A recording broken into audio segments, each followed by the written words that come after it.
Aleluia, aleluia, aleluia.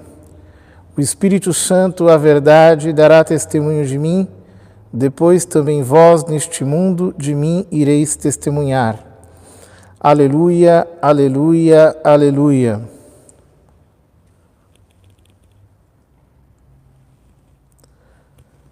O Senhor esteja convosco, Ele está no meio de nós. Proclamação do Evangelho de Jesus Cristo segundo João. Glória a vós, Senhor. Naquele tempo disse Jesus aos seus discípulos: quando vier o defensor que eu vos mandarei da parte do Pai, o Espírito da verdade que procede do Pai, ele dará testemunho de mim. E vós também dareis testemunho, porque estáis comigo desde o começo. Eu vos disse estas coisas para que a vossa fé não seja abalada. Expulsar-vos-ão das sinagogas, e virá a hora em que aquele que vos matar julgará estar prestando culto a Deus. Agirão assim, porque não conheceram o Pai nem a mim. Eu vos digo isto, para que vos lembreis de que eu o disse quando chegar a hora. Palavra da salvação. Glória a vós, Senhor.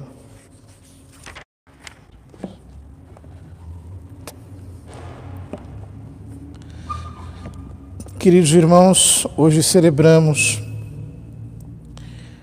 o centenário do nascimento de São João Paulo II, um homem que nasceu num tempo sombrio, entre duas imensas ditaduras. Primeiro o nazismo, depois o comunismo, com dramas familiares imensos. Perdeu a mãe quando ainda criança, depois perdeu o pai e o seu irmão. Operário,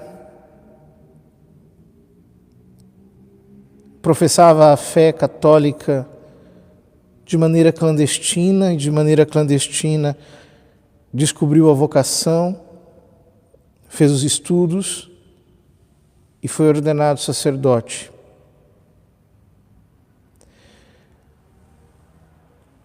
Ele tinha todos os motivos para ser uma pessoa traumatizada, amargurada, deprimida, revoltada.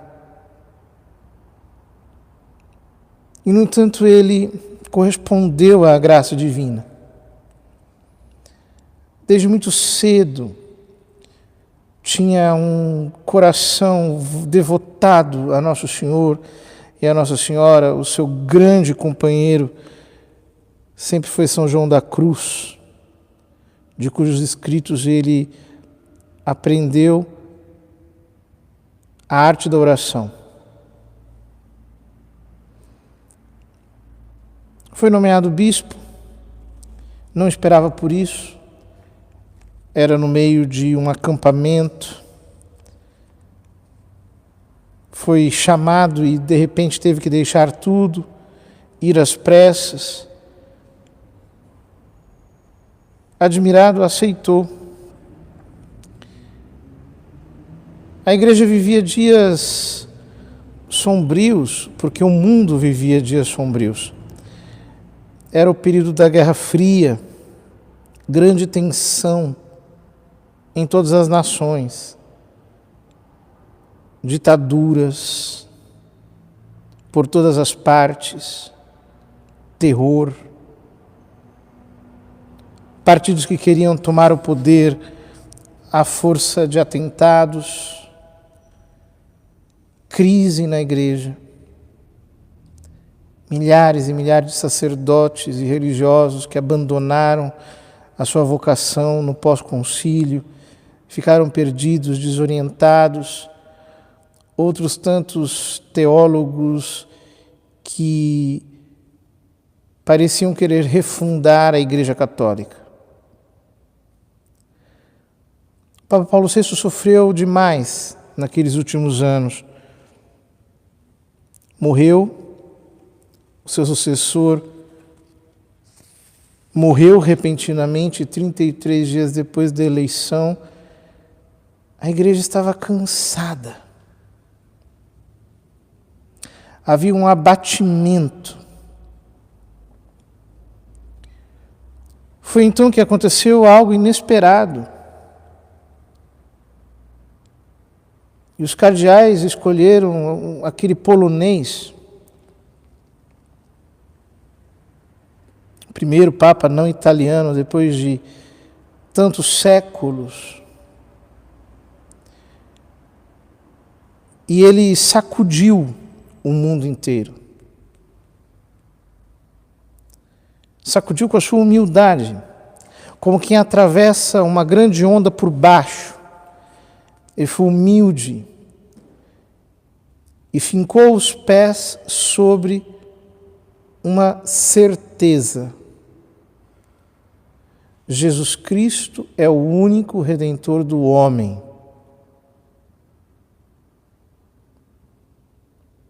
E é Ele que nós precisamos apresentar ao mundo.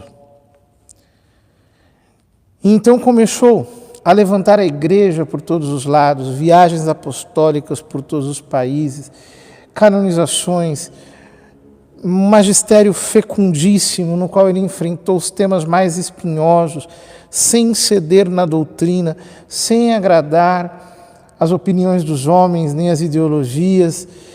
Ele simplesmente foi com a força de um astro que percorre o mundo inteiro para levantar os cristãos abatidos, e efetivamente ele o fez. Com a sua santidade, ele levantou a igreja. Com a sua fidelidade, com a sua devoção, com o seu otimismo, com a sua alegria. A santidade gritava dentro dele. Quem não se lembra dele com emoção, com carinho, mas sobretudo com a convicção de que aquele homem, na medida em que as suas forças foram diminuindo fisicamente, espiritualmente, explodia uma força sobrenatural, que foi a força que o fez fazer a igreja atravessar não apenas o fim daquele período terrível que abraçou todo o século XX,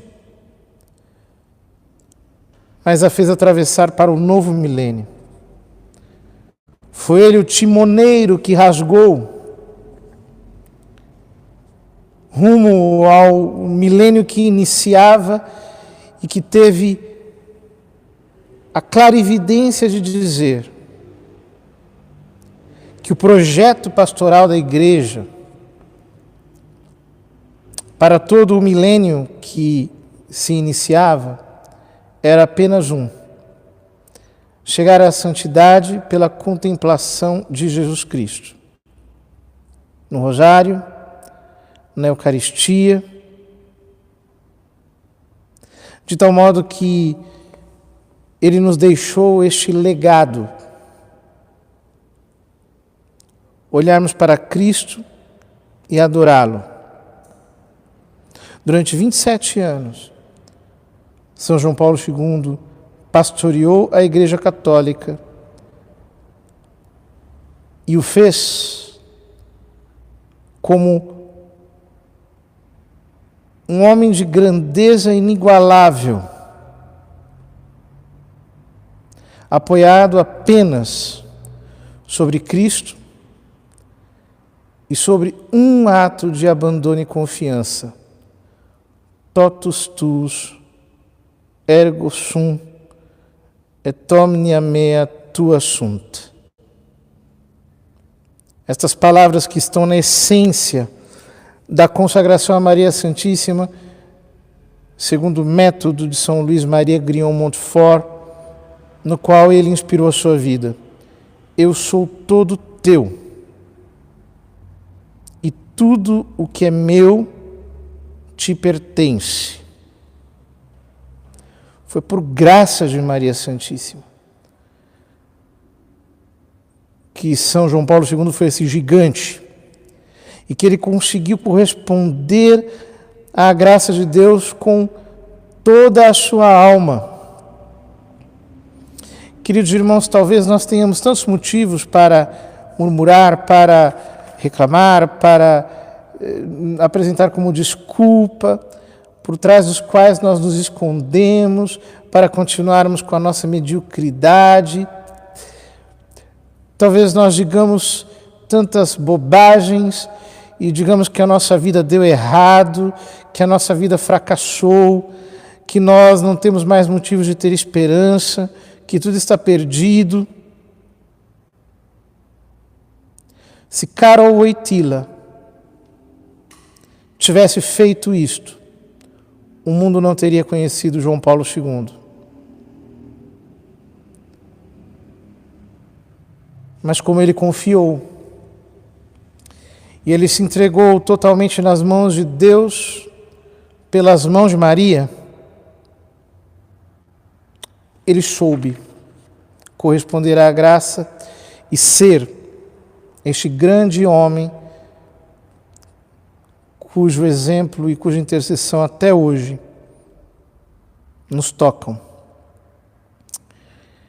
De que nós correspondamos à graça de Deus dependem muitas coisas grandes.